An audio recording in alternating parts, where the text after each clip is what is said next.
بسم اللہ الرحمن الرحیم۔ ذرا رک کر سوچیں کہ اس وقت جو عصر حاضر کی موجودہ صورتحال ہے، خواہ وہ ہماری نجی مجلسیں ہوں یا پھر سوشل میڈیا کا یہ بازار ہو،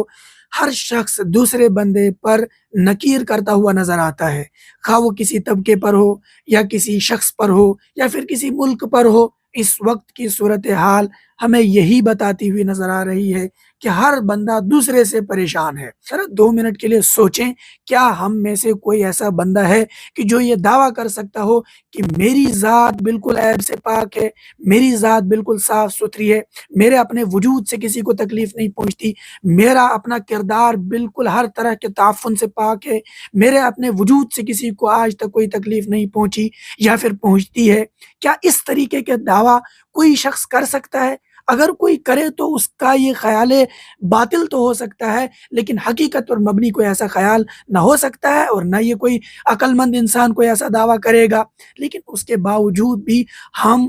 بلکہ ہر عقل مند ہو یا پھر غیر عاقل ہو، ہر شخص دوسرے کو ہی ہدف تنقید بناتا ہوا نظر آ رہا ہے۔ ہم اپنی ذات پر کیوں نہیں غور کرتے؟ کیا میری ذات سے کہیں یہ قرآن کہتا ہے ظہر الفساد فی البر والبحر کہ دنیا میں جو کچھ ہو رہا ہوتا ہے وہ انسان کے اپنے ہاتھوں کا کیا ہوا ہوتا ہے؟ ہم اپنی ذات کو کیوں فراموش کرتے ہیں اور جگہ جگہ پر غیبتوں کی مجلسیں قائم کی ہوئی ہوتی ہیں، اور کسی کو متوجہ کرو، کسی کو بتاؤ یہ غیبت ہے، وہ ماننے کو راضی نہیں ہے، وہ کہتا ہے بھئی یہ تو اس کے اندر موجود ہے۔ یعنی کہ نبی علیہ قرآن جس کی طرف رہنمائی کرتا ہے، ایحب احدکم ان یاکل لحم اخیہ میتا فکرہتموہ، اور پھر نبی علیہ السلام نے اس کی جو اتنی سخت تشریح کی کہ الغیبت اشد من الزنا، کہ زنا سے زیادہ سخت غیبت کو بتایا، اور کسی کو بتاؤ تو وہ ماننے کے لیے راضی نہیں ہے، اور ہر شخص دوسرے پر طعن و تشنیع کیے ہوئے ہے۔ کسی کو اگر 2 4 لفظ آ گئے ہیں تو وہ دوسروں کو ہی ہدف تنقید بناتا ہے، دوسروں پر ہی نکیر کرتا ہے،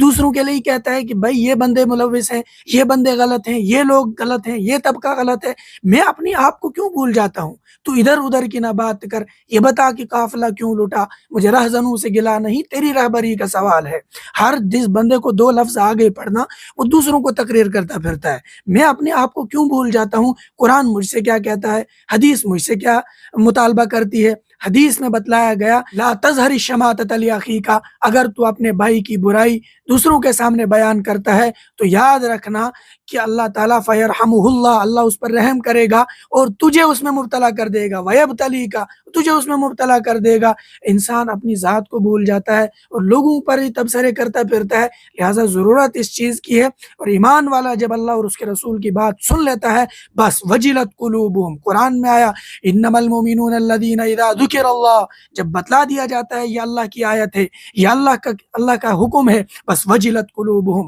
اس کا دل دہل جاتا ہے، وہ مان لیتا ہے، پھر وہ شک نہیں کرتا۔ دوسرے مقام پہ فرمایا انما المؤمنون الذین آمنوا باللہ ورسولہ ثم لم یرتابوا، پھر وہ شک نہیں کرتا، پھر وہ اس میں مبتلا نہیں ہوتا کہ وہ اب یہ کوئی ہیلے بہانے وہ تلاش نہیں کرتا ہے۔ جب اس کو بتلا دیا یہ اللہ کا حکم ہے پھر وہ مان لیتا ہے۔ لہٰذا ضرورت اس چیز کی ہے کہ ہم اپنی ذات کو سدھاریں، ہر شخص، میں اپنی ذات کو سدھاروں، ہر سننے والا اپنی ذات کو سدھارے، دوسرے پر نکیر، دوسرے پر توجہ نہ دے۔ ہاں کسی کے اندر کوئی خامی، کوئی برائی ہے تو اس کو اچھے لفظوں میں، مثبت انداز میں، حدیث میں جو بتلایا گیا کہ